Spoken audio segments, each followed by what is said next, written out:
Backstage, the show where we sit down with local artists and international artists and find out what's going on in their lives and in their careers. On Channel 82, where Bermuda shines through. Hi, I'm Mr. Magic, and welcome to Backstage, the show where we sit down with local entertainers and find out what's going on in their careers and their lives and, in general, just what's happening with their particular talent.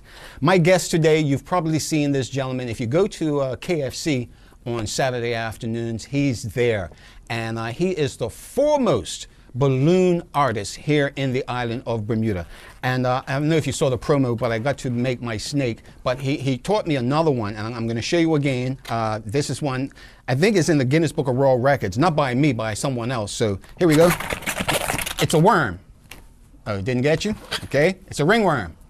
No, I'm not the guy. But my gentleman friend right here, Gary Robinson, how you doing? Thank you, Magic. Thank you for having me here. I appreciate you being here. Yes. Now, we have here on display some of your talents, and Yes. I want to bring this one here, this little guy forward first. Yes. The classic poodle. Yes. I actually do know how to make one of these, Okay. and no, Mr. Robinson didn't teach me. It's basically, other than the snake or the worm, I do know how to make one of these. Yes. How long have you been making little balloon poodles? I started about 5 years ago. 5 years ago. 5 years ago, yes. Okay. Yes, yes. And what got you started? Well, I was actually working at my friend's house, O'Brien Roberts, who runs Bermuda Magic. Yes, a gentleman yes. that you know very well.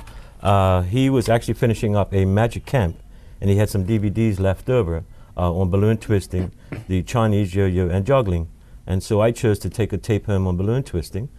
Started out just buying a bag of balloons and started learning how to make the basics, the sword, the flower. You made a snake? Never made a snake Never- in that fashion, no, not at all. Never made the snake. It's not something I've been looking for, it Yeah. sort of found me. Okay, And, so you started off, and again, these were like some of your earliest yes, works. yes. I was not using that particular size balloon at the time. The one that you hold in your hand is what I started with. Okay, so different variations. Yes, yes. Okay, Yes, what, yes. what sizes would this in general be? This is like what, 18, The lime 19 green inch? that you're holding is called a 260, 2 inches by 60 inches. Okay, The pink dog that you hear is a 3-inch balloon. 3-inch balloon. 3-inch balloon, yes. 3-inch balloon. Yes, it's by the, And the width. Okay, not the I got length, you. Not by the length, by the width. yes, Okay, yes. did not know that. Yes.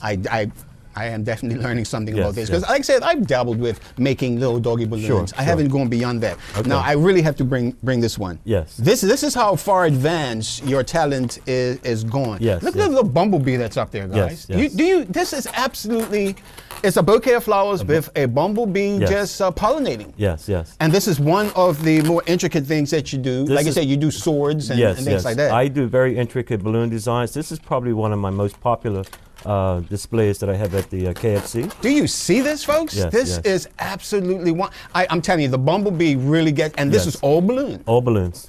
You All- know, all about balloons. his eyes is permanent marker. Yes, yes. I Yeah. do use markers just to draw eyes and smiley faces, yes. Yeah, because But I mean, everything else- check that little doggy. Yes. My worm, but this really Yes.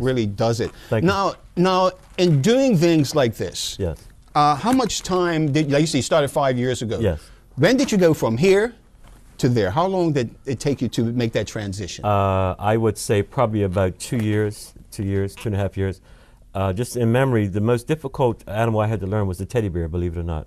That gave me a lot of trouble learning how to make a teddy bear. Right. But now I've done thousands of those over the last 5 years, so it's all second nature to me now. Yeah. Basically you can do this with your eyes closed. Yeah, I do. I do practice with my eyes closed. Yes. We're gonna put that to the test. He's gonna turn my snake into another doggy. I'm gonna put you to the test on that. Okay. I have to say goodbye to my snake, but Sure, that's okay. sure. Now, other than that, I mentioned the KFC because Yes. you're there on Saturday afternoons Yes. and you're just making balloon animals. yes. But not only that, but you're also an upcoming magician as well. Yes.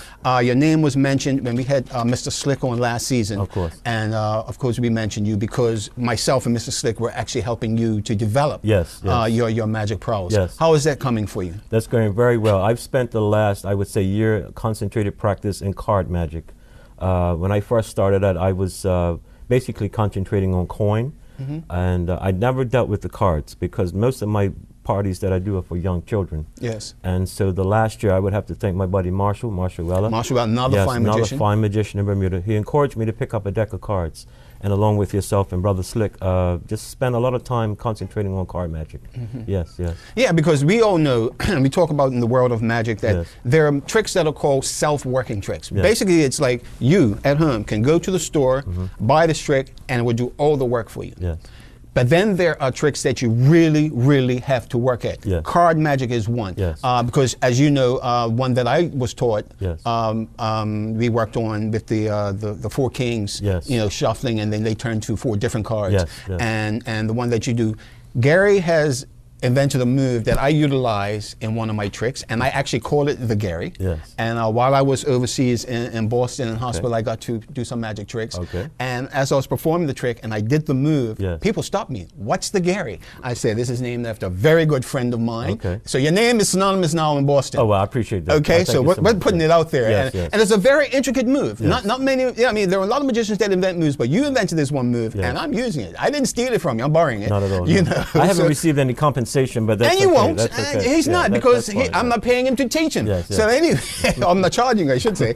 But you're doing the magic as well. So you got this combination of magic and balloons. Yes. Is there a balance between the two of which one you love more than the other? I had a feeling you were going to ask me that question. I would say probably the magic just a little bit more because, as you know, brother, the look on a person's face when you do something, and you know we specialize in close-up. To do a magic trick in front of somebody who just feet in front of you, and the look that they have, that look of astonishment when that jaw drops, that's what we do it for. Yeah. That's what we do it for. Because I know, I think I heard a great friend of mine once say, was it balloons bring smiles? What was that phrase? Yes, balloons inflate smiles. Balloons inflate smiles. Inflate smiles, yes. But magic really gets deep inside of you because it's the wonder that's there. It does. You know, that's about it. Yes. So, okay, so you're doing the balloon magic. You are doing, I say the balloon magic because this is magical. Thank you. You know, to create things like this. Where is this taking you? I mean, are you performing more so? Yes, I normally am performing almost every weekend. The only thing during the summer months is very difficult to be doing balloons outdoors because of the humidity that we have here. Yes. And I try to tell folks that if you're going to hire me to do balloons, I need to be indoors because of the heat and the humidity and of course the perspiration. And so to give a good product, I prefer to be indoors so that we can... So moisture is a bad thing, it is, basically, yeah, if you're because working with... the latex, it reacts to the heat and the humidity as well. Once it gets too soft, I cannot twist it. Well, yeah, because I believe heat and latex, it expands more? Or no, actually it softens. It actually softens the balloon to the point that you really can't shape it. So I don't like to give a product that way. Yes. Okay. Yeah. All right. Well, thank you so far, Gary. Sure. What we're going to do, we're going to take a break right now. But when we come back, he's going to turn my my ringworm into another little poodle. So we'll be back right after this with balloonist extraordinaire, Mr. Gary Robinson.